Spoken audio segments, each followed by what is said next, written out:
Today is a review for Endless Vigil, the Sentinel Sourcebook for Star Wars Force and Destiny.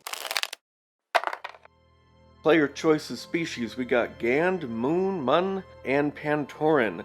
Gand are just like how they appear in the Edge of the Empire core book. You're either the breathing kind or the non-breathing kind. The breathing kind, they have some penalties, some benefits, mostly in the form of experience points, but also drawbacks. Non-breathing kind don't have either of those. In both cases, overall, they're fairly flexible in the sense that they get a decent amount of experience points, sometimes more so, and the characteristic and skill benefits they get don't necessarily really make them good for any particular role. So you feel like you can do pretty much whatever you want with them. The Mun are very smart and clever in multiple ways, and also rich. Smart, clever, rich. They get a ton of starting credits right out of the gate. Tantoran, this may be a typo. The amount of experience points they get with the build they get, if you get extra points, it's actually possible to have 5 3s. I don't know if that's intentional, but you can have 5 3s. That's ridiculous. They're used to living on a nice planet. They're actually featured in the Clone Wars show, I think. They're at war with the Tals, more of a primitive race, which still aren't playable. They need to be playable. There need to be playable Tals,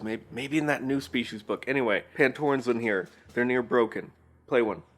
The 3 specializations it comes with are Investigator, Racer, and Sentry. I already have 3 videos on those each, giving my thoughts and reasons why. I remember thinking the Racer is kind of useless unless it really fits your character. Investigator, I remember really loving, and Sentry, I think I liked it overall. Kind of Batman-like. Anyway, watch those videos for my thoughts. The 2 signature abilities are My City and Unmatched Vigilance. My City, basically you're like an urban druid, a city druid. It's a special ability where you just know about cities. Not any one particular city, even though it says My City. I guess every city is my city, your city. You're just good with cities. You know stuff, you know how to get information, and you also get some help with certain checks while this ability is active, and it can be active for a very long time. Though because of kind of a fundamental foundational flaw in the Star Wars system, the bonuses from these checks, the effect they have in the grand scheme of things might not be all that big to the point of being worth it as part of a signature ability, especially when you combine with the fact that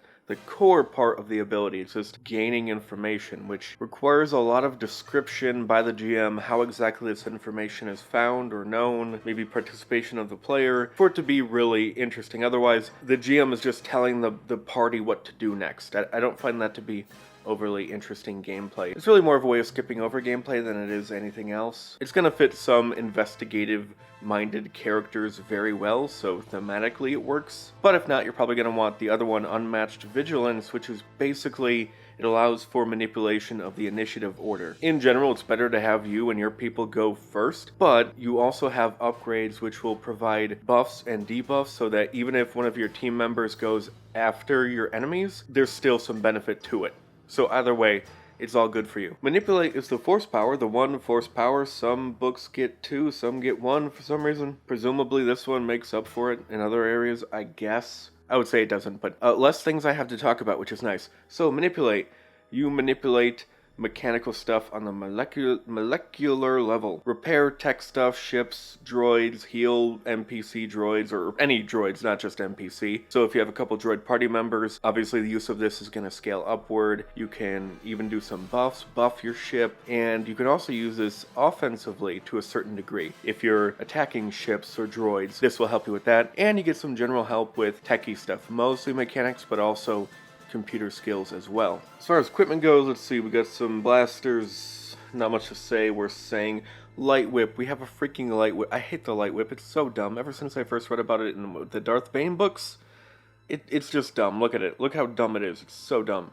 In fact, I'm just going to tear it out. It's not even my book. I'm just going to tear it right out of the book. Fucking there we go, much better. As far as the wearable armor equipment goes, there's, well, a stealth suit, which is great, but mostly it's racing gear. A G-suit, a crash helmet, that sort of stuff. We also have the pit droids here, statted, a couple security police droids, a stealthy infiltration droid. You're probably noticing common themes of city and industrial stuff, stealthiness, racing, because the racing talent tree needs all the help it can get. Most of the notable gear, though, comes in the form of surveillance equipment, scanning equipment. There's a literal bug droid. It's got a microphone You plant it somewhere, records people. There's some hidden stealthy weapons like a palm stunner. There's also equipment on dealing with getting around the city in different ways, or a repulsor assist unit, which it's a grappling hook. Basically, an urban compass, foot speeder, that sort of thing. As far as lightsaber equipment goes, there's a couple different crystals and attachments. The most noteworthy things for me are the pistol hilt, like what Ezra used in the Clone War? No. Rebels TV show, and also a Xian reverse grip customization. If you're the type who's using the Xian technique from the Xian in the core book, that talent tree, if you really want to put all your eggs in that one particular basket, well, we have another way of leaning hard into it. Pod racers. We got lots of pod racers, lots of attachments. Not much to say about it other than I guess you can change things up a bit. If you want to do a racing encounter that you've seen in another book, there's a couple of them done in different ways. Jewel of Yavin notably has a cloud car racing thing. Maybe you can change it up a bit, make it pod racing on a different planet instead, or another race. First you did the cloud car thing on Cloud City, now you're doing pod racing on some other city.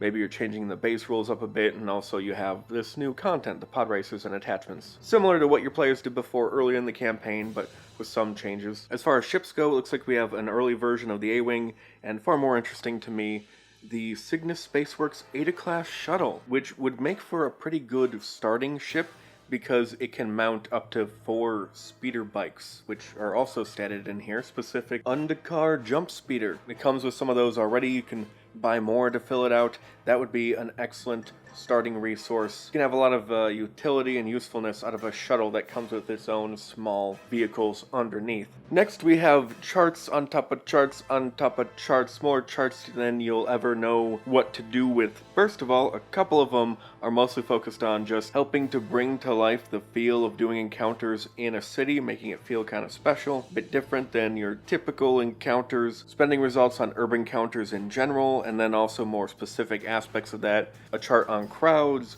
chart on traffic, and one on confined spaces. We also have a section talking about information networks and finding information. There's suggestions on difficulty for certain types of gathering information checks based off of obscurity with examples of each. There's of course another chart on spending results on interaction checks involving information networks. For example, spend 2 advantages or a triumph for the a pleasure to work with you benefit, and NPCs like your players, so they're more willing to help you in the future. They may go out of their way to help you now with an additional lead or an additional mission or a bit of information, whatever. Finally, we have advice on running investigations, lots of good advice, and a chart with examples for spending results in investigation encounters. Finally, we get to move on to my favorite part, lightsaber crafting. It's very similar to all of the other crafting rules and all the other source books, the Technician general crafting gear and weapons, the Guardian's crafting armor. Very similar, but with some additions. First of all, there's rules on crafting by reforging a hilt. You have an existing hilt, you want to rebuild it. There are rules from carrying some existing bonuses that you had from crafting it the first time on over, though it might not necessarily work out that way. You might screw up. And also, it, of course, saves you on resource cost, and this can apply to really anything. If your player has a favorite blaster or something, they want to recraft it instead of building a new one, they can use these rules for that. And then you have the different lightsaber templates, a standard lightsaber, double-bladed, pole, defensive, or precision. It's got a difficulty, a cost, you craft it, and also you can use the stat template profile for either the full lightsaber, which has a basic Ilum crystal installed with no mods, or just the hilt itself. And there's of course suggestions for making content for your Sentinel at the encounter, adventure, and campaign level. As I said before, not a big fan here, but you can skim those for ideas if you want. But really, there's not that many of them. And if you want Force and Destiny content, this is not the Force and Destiny book you come to as a GM. So what is this book for? Who should buy it? Well, first of all, if you're a player, a Sentinel player, this is a pretty solid book. I kind of want to give it just a B, a good solid B. And I say that because most Sentinel characters are going to be taken care of. There's going to be a few things that really help you out. All the different types of Sentinels you might want to create are catered to a reasonable extent.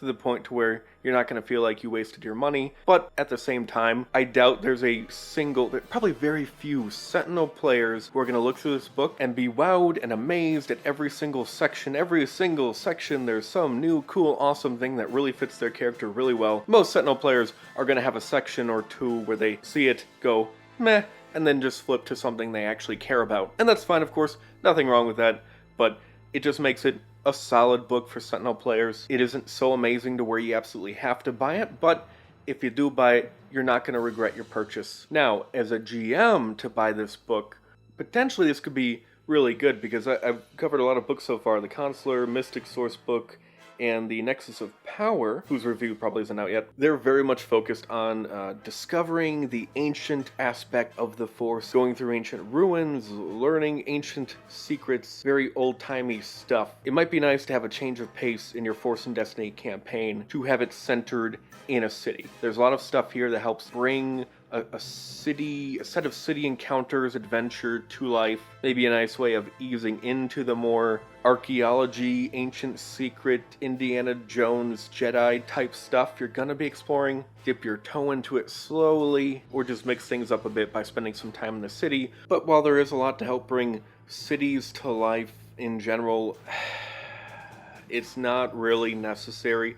In fact, if you want to change things up a bit, you could just as easily do it with the Edge of the Empire sourcebook, maybe a location sourcebook from there. But I think most Force and Destiny campaigns in general are going to benefit more from a combination of Nexus of Power and the Consular sourcebook as far as overall Force and Destiny focused content than this one. You don't need a city focused book to make city focused content, and what you get out of it with this isn't so huge to where it's an absolute must-buy. So, plenty of people will get some good use out of this, but also plenty of people have no use for this whatsoever. And for them, if it sounds like you, absolutely give it a pass. If it does sound like it's good for you, you can purchase this in my Amazon store, get a little commission, helps the channel thrive a bit more. But if not, no big deal. That's it for today. If you like this and want to see more, come back, subscribe, blah, blah, blah, blah.